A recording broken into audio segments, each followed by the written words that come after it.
With the gate in the closed position, we want to determine the best spot to mount the lock. Hold the lock up to the gate, line it up with the slave side, and then mark the holes where we're going to drill.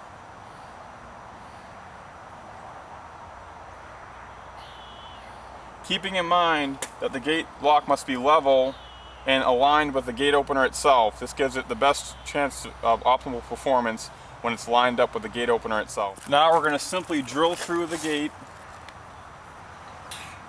making sure you line up nice and level where you're drilling the hole.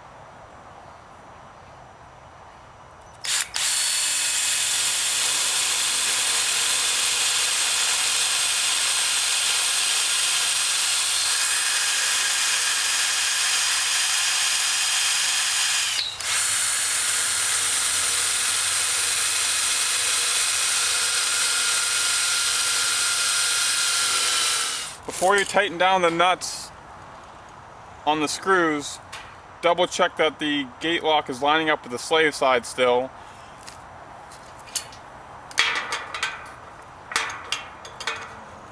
And as you do that,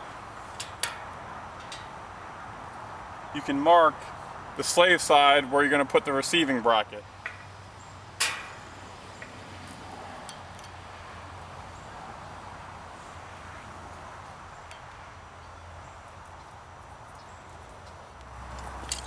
Because of the way the gate's set up, there's going to be a gap right here on one of the screws. So what I did was I used a nut to fill in that gap because of this space right here.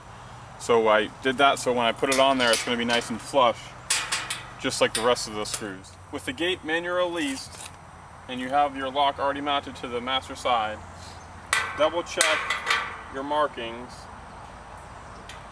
that it's going to line up. These are where my holes are going to be.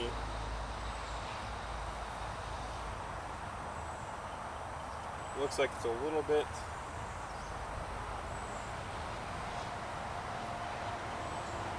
towards the top end. Keeping in mind you can adjust this from left to right. With the gate manually released, or the gate lock manually released, make sure that the pin and the lock line up before you start to run the gate opener. Right now it looks like it's lining up pretty well.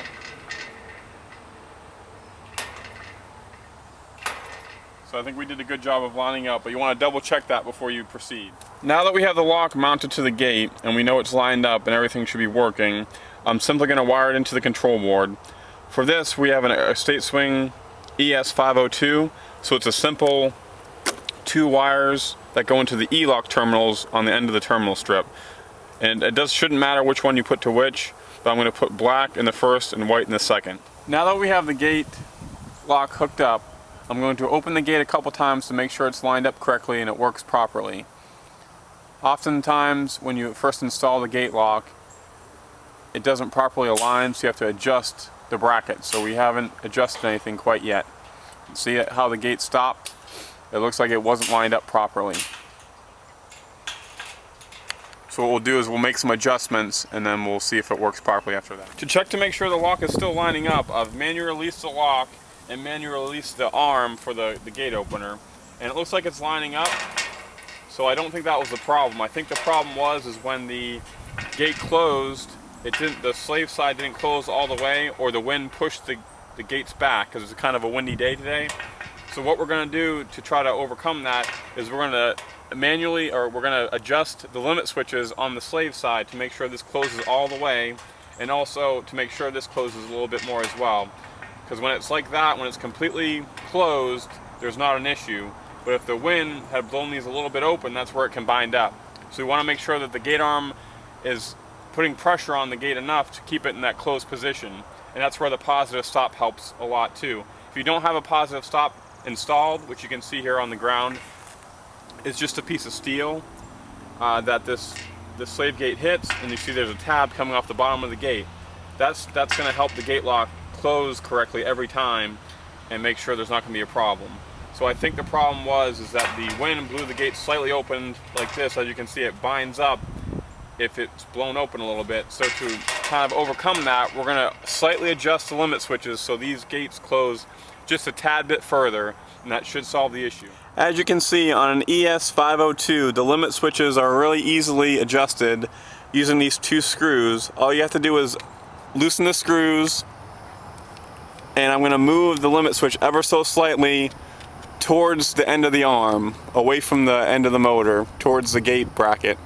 What this is going to do is going to allow the gate to close just slightly more than it would have and make sure it keeps pressure. So I just moved it maybe 1/4 of an inch at the very most, and I'm going to tighten the screws back up, and that should help the gate lock keep locked and not let the wind affect how the lock is connected to this master side. Again, this is the slave side. I just adjusted the limits maybe 1/4 of an inch, maybe even not even that, to try to see if that's going to help the problem. I'm going to also do that on the master side as well. As you can see, I've moved the gate opener halfway open because I adjusted the limits. So I don't want to start from the closed position because the closed position has changed slightly. So I moved them halfway open. I'm going to give it a signal. We're going to run through a couple cycles to make sure that the gate opener is working and the lock's working. All I did was adjust the limit switches to make sure the gates close a little bit more. So right now they're going to open up, and then I'm going to close them back down and make sure it runs, or the lock locks properly. So I'll do this a couple times to make sure it's working properly. Okay, the gates are closing now. We're going to see if the gates line up and the lock works better this time. It's a little bit windy still, so hopefully we'll get a good test of the wind pushing against the gates. So once it gets closed, once it's locked, I'm going to give it another signal to open back up. Looks like it locked. We're going to open the gate back up and make sure the gate opens. We'll do this a couple times to make sure it's lined up still and the wind hopefully is not affecting it as much.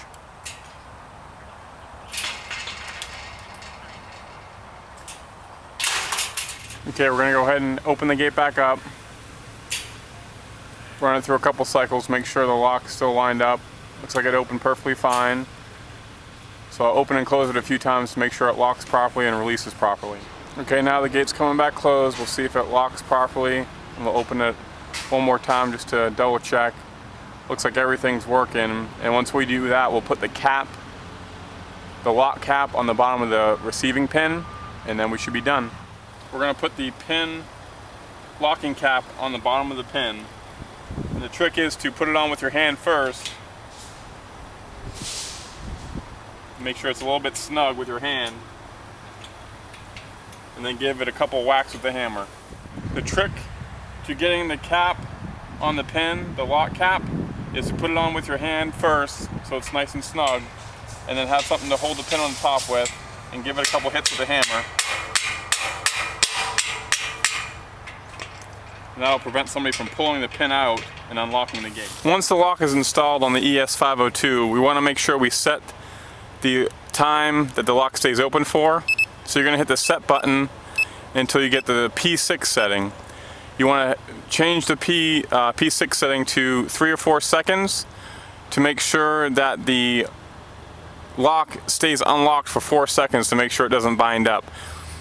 Some common problems when the gate goes to open, the lock doesn't stay unlocked long enough and could be binding up. So if you have that problem, you want to go to your P6 setting and make sure it's set to 3 or 4 seconds to give the gate enough time to open before the lock locks back together. Now that we have the lock installed and wired in, we're going to use these wire ties to affix the wire to your gate. You can use ones or paint them, or use ones that match the gate color so they'll blend in.